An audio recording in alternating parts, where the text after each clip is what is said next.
You've probably, I'm going to choose a better color than that because it's not as good, not easy to see. You've probably seen at least once in your life, probably something like that before. That is a musical note. There are many musical notes of many different kinds. A quarter note. This is called a quarter note. A quarter note is 1 beat long. 1 beat. So, for the time being, we're going to have 4 beats Which is a whole per note. measure. So 4 beats per measure? Per measure. So if we have a line here and a line here, we'll call that a measure. And we have 1 quarter note, which is 1 beat. And let's do 4 total beats to fill out the measure. Like that.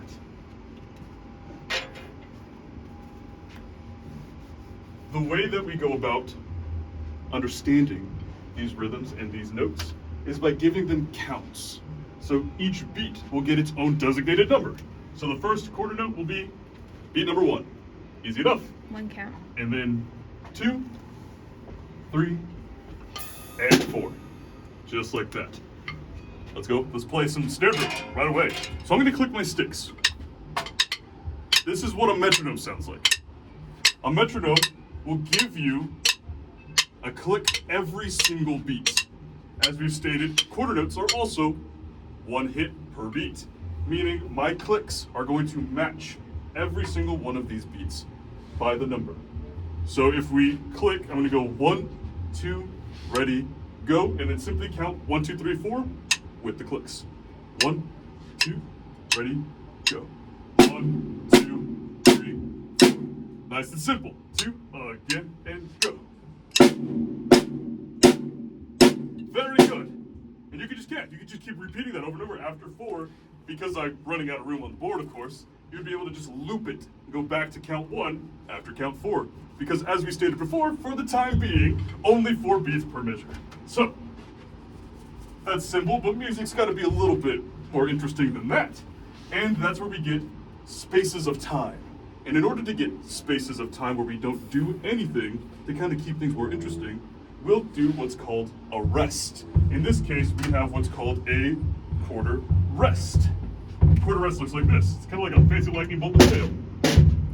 Whenever you see this, it is a beat, a full beat, like a quarter note, of silence. So, if I gave this note the rest treatment, how would you count this rhythm? That is exactly correct. 1, 2, 3, and 4. 1, 2, ready, and go. Good. Try looping it now, because you're doing a fantastic job. So after 4, try to loop back to 1 and do it again. So 2 measures in a row. 2, ready. Oh, almost. 1, 2. That's correct. 4,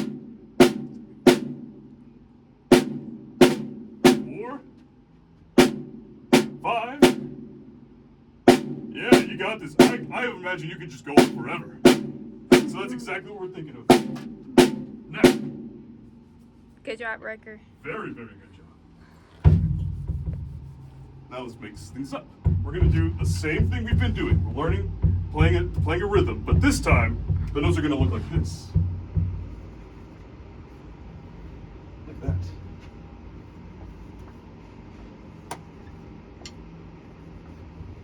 When a note is upside down, that means you're going to have to play with your feet in some way. That's hence where the bass drum comes in. So these will, for the time being, will represent the bass drum notes. So whenever you see these, specifically upside down, with the stem of the note pointing down, you'll hit it with your foot, and you'll press down on it. You want to think of it like a stump, like you're squishing a bug. So your foot's going to go straight down. Don't think of so much as your foot going towards the drum, like they would for the other drums. It's just straight down, and the pedal will do all the work for you. So the way you would count this would be count 1, and what count is this? What count is it? Which number? 3. It would be 3.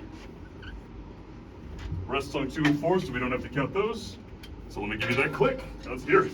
1, 2, ready, and go. Yes. Just like that.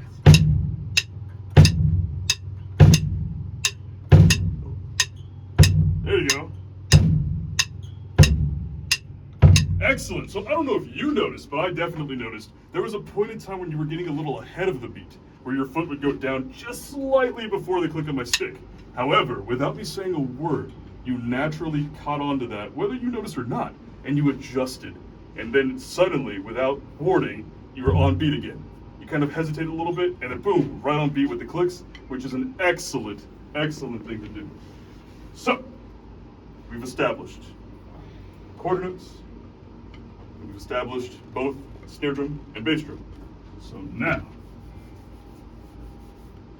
when it comes to drum set, what you're going to get is what we would refer to as something like layers. There's going to be a layer 1, which has notes pointing up, and layer number 2, which has notes pointing down for the bass drum. So if I gave you this,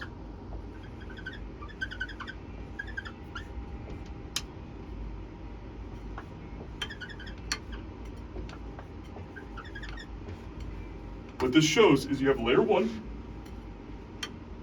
layer 2, you play both layers at the exact same time, and thankfully, the way sheet music works is that everything is lined up exactly where it needs to be. So you could count both of them. It's like, okay, 1, 2, 3, 4, and then 1, 2, 3. You could do that. Or you could just go 1, 2, 3, 4. This is lined up here, so that'll just be whenever I hit 2. This is lined up here, so I'll just do bass drum whenever I hit 4. Give it a shot. No metronome needed. However fast or slow you feel worthy, you're up. Oh no! Here you go. Give it a shot.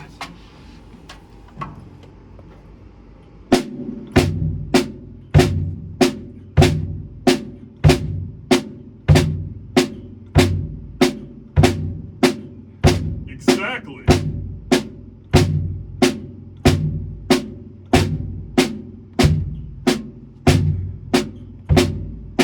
And stop. Excellent job. Very good, and you actually have pretty good technique overall. A very relaxed grip in your hands. I've seen a lot of students do this where they point their finger up, and you're not doing that at all. So that's very interesting and very nice to see. So, pretty easy. Until we go a step even further. Uh-oh. We've established quarter notes, quarter rests, snare drum notes, and bass drum notes. But if a note has an X instead of your typical bubble shape, then that's going to refer to something a little bit more specific. An X indicates cymbals. We have the hi-hat here, the crash, and the ride cymbal. So, for the time being, let's use the ride cymbal, which is going to be right over there. Yes. You're going to use the tip of your stick on the bow, which is this area, and it's kind of called a bow. It has this like shape, almost like a bow. Like if you pull back on a bow and arrow like that, it makes that shape. So that's what we're looking for, that little curve, that little bow shape. You can use the tip of the stick on that bow, preferably in this area because it's close. You don't have to work so hard to get to it. And you're gonna just use the tip of your stick and hit it like a normal drum. It's not a drum, but you hit it like one. So like this. Just like that, nice and simple. So, taking the bass drum out of the equation for the time being, to ease into the process, let's do this. And similarly to before, when notes are stacked on top of each other, you play them at the same time. So let's add a snare here, and a snare right there. So your snare drum notes are on which 2 counts? Which 2 counts are your snare drum? This is count 1. You just go down. Then your snare drum notes would be a specific, which 2 specific numbers? So remember that each beat gets a number, and it's in order. So this is 1. I forgot what the X was. Well, the X is a symbol, and for right now, we're going to use the right symbol. The X could be any one of these symbols, and it gets a little bit specific depending on where they are on a staff, which looks like this, right? Well, because we're not using a staff, I'm just going to tell you straight up that for this time, it's going to be the right symbol. So, let me get the eraser. Boom. Okay, so the X's, the right symbols. This note right here is the snare drum. And the snare drum is going to be played on which two counts?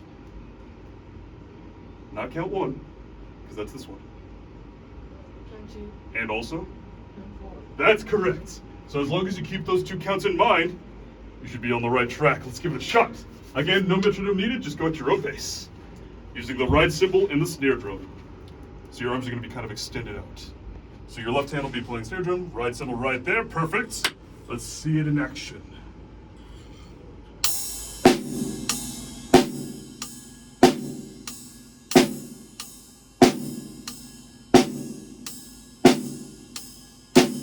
That is correct.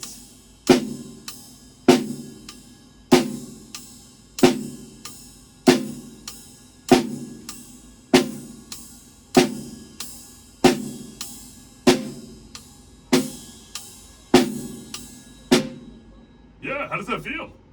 We're that much closer. So now it's time to go all in by adding bass drum notes. So we said that the snare drum notes are on 2 and 4. The bass drum notes are on which two counts?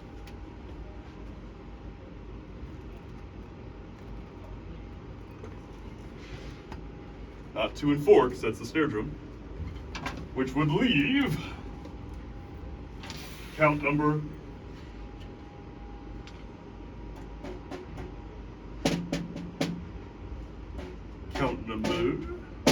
Riker. So the bass drum notes, they're on which two counts? 1, And? 2.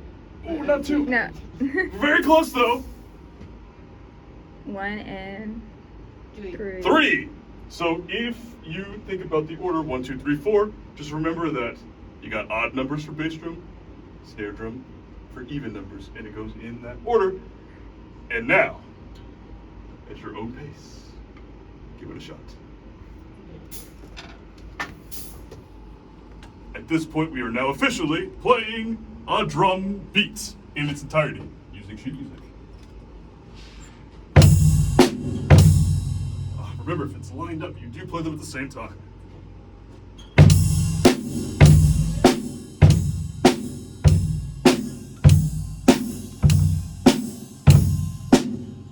Very good. That was your first official drum beat as a part of these lessons. Very, very good. You held it for quite a while. I didn't even say to loop it. You didn't have to loop it, but you did loop it, and for a while, which is excellent to see. So, let's mix it up. Still keeping quarter notes, still keeping that the same, but now, let's adjust where the bass drum and snare drum will go. I'm thinking, let's do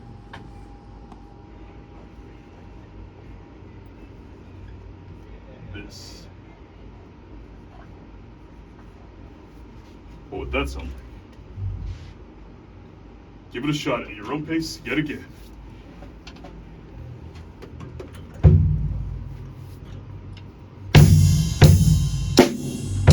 Oh, almost. Because this one, it's a rest, a quarter rest, so you don't have to do anything in layer 2.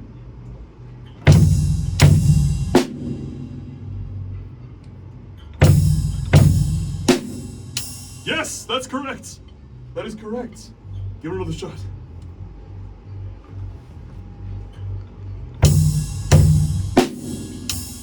Yep, that is indeed exactly that drum beat up there. Try to get 2 in a row now. That's the new goal.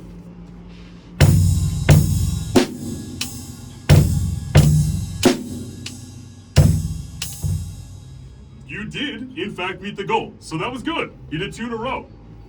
You think you can do 3? Raising the bar little by little. So you did once. You did it twice. Surely you can do thrice. You got this. Just don't forget the counts. 2, 3. 1, 2, 3. 1, 2, 3. 1, 2, 3. Yes, that was 3 again. And if you wanted to get really technical, you did in fact play it 4 times in a row. You just add a little bass drum at the end. So maybe it was not interesting enough and you needed to add one more bass drum to make it feel pretty cool. That is excellent to see. Let's mix it up yet again. That's not the right color. This is the right color. Let's do this.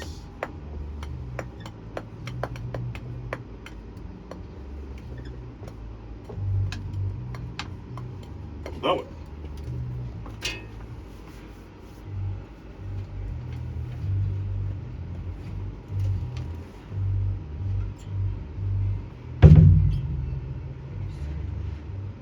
You got it.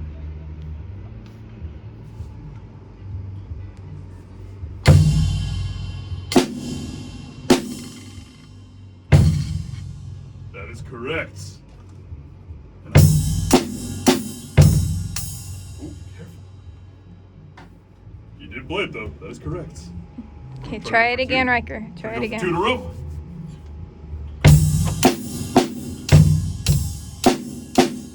Yes!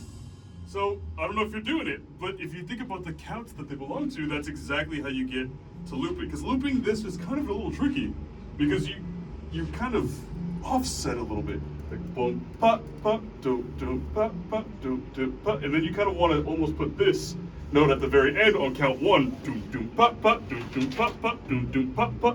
But that's not the case. And so that's why the counting can be so important. Recognizing that the snare drum's on 2 and 3 and not 3 and 4, where you're going to want to put it. Try doing 3 in a row this time. Really think about that counting. The playing should be layered over the counting, so the counting always happens, regardless whether you're playing or not. Oh. Funny enough, let's do that. So let's actually treat those X's like the tom, because this is another way you can play drums. Your accident can become a new beginning. So, instead of playing all the right hand on the right, let's put it on the bass, on the tom, the floor tom, as it's called. So treat those X's for the time being as the floor tom. And you'll find that it sounds almost completely different, even though the drum beat is the same. Give it a shot. So floor tom and snare. Yes, just like that.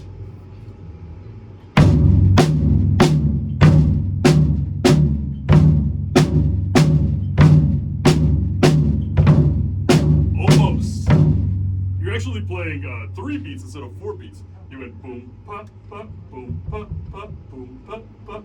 Don't forget that count 4. Don't forget that count 4. 2, 3, 4, 1. Oh, almost. Because it's 1, 2, 3, 4, 1, 2, 3. 4, Oh, it's kind of 1. tricky. It is a little tricky. 3, 4, 1, 2, 3, 4, 1. Yes!